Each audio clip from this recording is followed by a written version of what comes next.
Pertama-tama kita lepas bagian karbon brushnya ya. Kemudian lanjut untuk membuka bagian-bagian bodinya. Silakan disimak, semoga bermanfaat kepada para penonton semuanya, subscriber juga.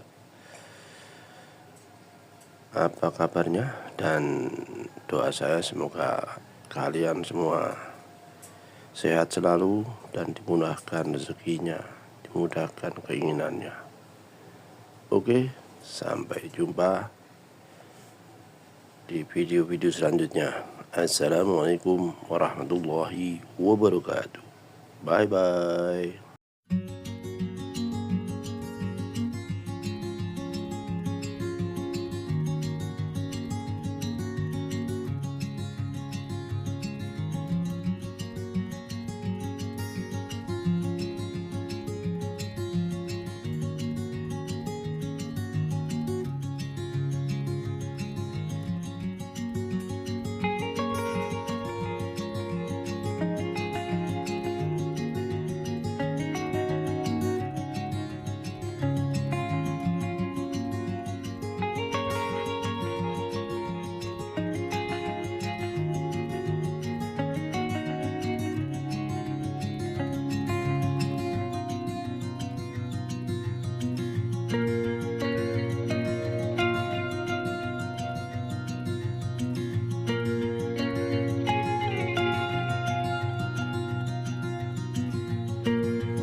Aku membersihkan komponen dan memeriksa kabel, mencari kerusakan dan memperbaiki dengan hati-hati.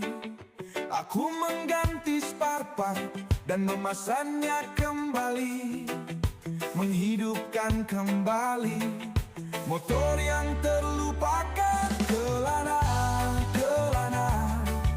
di jalan perbaikan, mencari solusi untuk motor yang rusak.